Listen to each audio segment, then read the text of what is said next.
It's beer o'clock on Real Ale Craft Beer. Today we've got a beer from Quantock Brewery and it's a can of their Lager Than Life. This is a dry hop Pilsner coming in at 4.6% ABV in a 330 milliliter can. Lovely can wrap, 330, nice kind of lager sized, Pilsner sized can. You can get into this one, either choose to drink another beer or carry on drinking these small cans. I like the smaller can format because I just feel it keeps your beer colder for longer. 330 can, nice and cold, get it down you. Not so much different than a 440 can, but it makes that little bit of difference. You know when you get that little bit of beer left in the bottom of your glass and it's getting a bit warm? That generally doesn't happen with a 330. Anyway, without further ado, that's just my little bit of reasoning as to why I like a 330 can.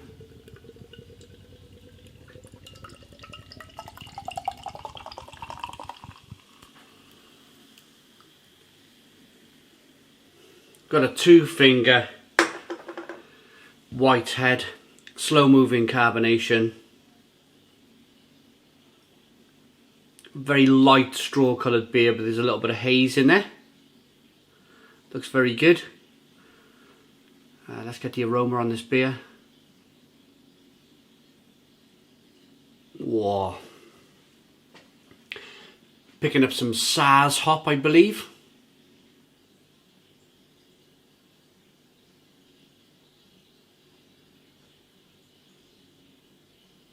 Lemon. Touch of lime.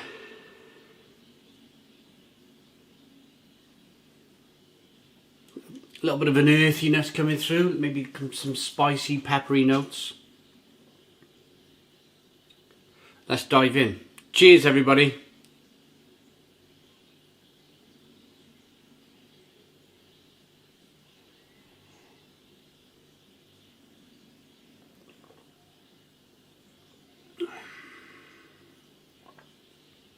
Oh, yeah. Really good. Really good beer. Believe it or not, to produce an ale is easier than producing a lager. A lager means to store, so they would have had to have stored this beer somewhere to get it to how they wanted it to be. And then you got the dry hop process as well on the end.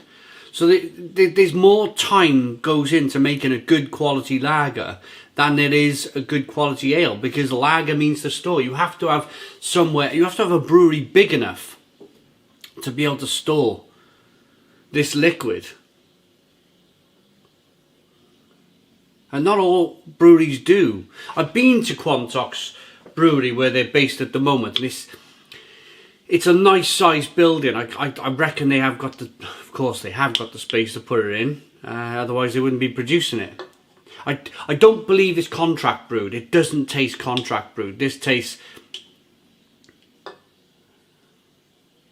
like they brewed it themselves.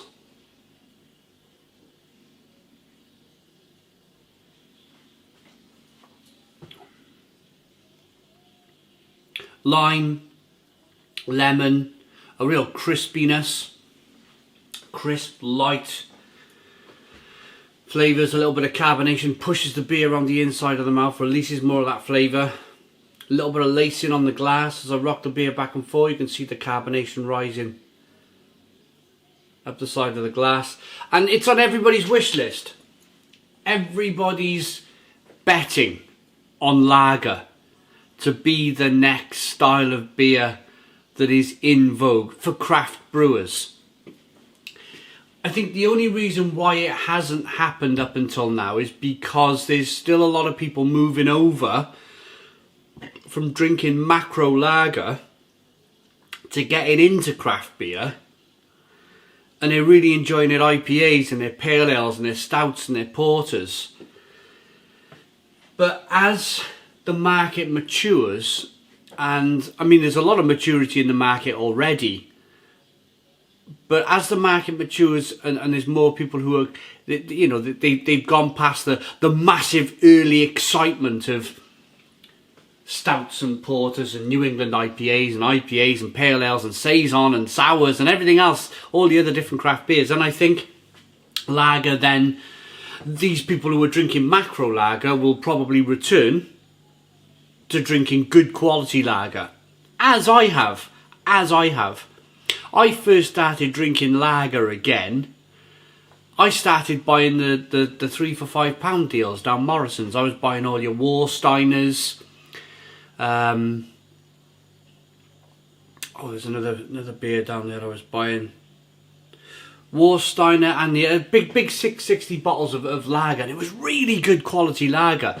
And that was my toe dipping exercise of getting back into the world of lager. But since then, meeting brewers at festivals and just generally kind of chit-chatting with people, everybody's been saying for years, and I mean probably 3-4 years, lager's the big thing. Watch it, lager's the big thing. And I think that's the reason why you've got brewers like Quantock dipping their toes into the lager market, so they don't miss that boat. They don't miss that kind of early, if it does happen of course, that advantage of being early. There's brewers now just brewing their first New England IPAs. Very good brewers producing their first New England IPAs. Whereas if they did it when Cloudwater were doing it, they would be the people in vogue. Your Firebrands down in Cornwall, who are producing terrific beer. If they produced a New England IPA 3 years previous, the same quality beer as they're producing now, they would be the talk of the town. It's about getting in early before the market saturates. And I think Quantock have dived in probably just at the right time. It's bubbling. It's coming to the boil, the lager market. I can feel it.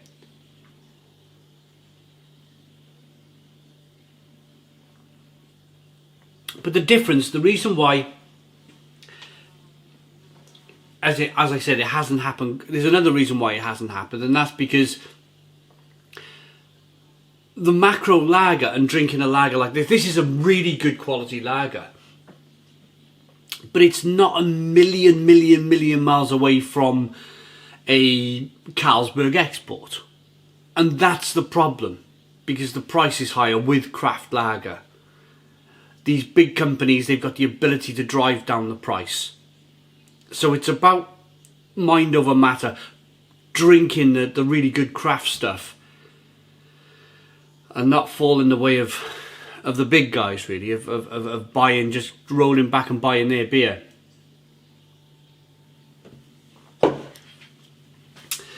Beautifully balanced dry hop Pilsner, which is seductive golden glow and a crisp, refreshing finish. There we go, 4.6% ABV, vegan friendly. I got another one of these in my fridge and I'm going to enjoy it this afternoon in the garden when it gets nice and sunny. Great beer, great beer. Fantastic lager, crisp, refreshing, little bit of sweet malt to begin with, lovely crispy kind of Pilsner bitterness on the back end. Did they put the ingredients on? I'm sure it's Saaz hops. No, they haven't, but I'm gonna say it's probably Saaz hops. I like this beer enough to give it a Stone the Crows 9 out of 10. 9 out of 10 from Real Ale Craft Beer. Please put your comments in the comments box, subscribe to our daily beer and food reviews, give us a big fat thumbs up. Boom! Cheers!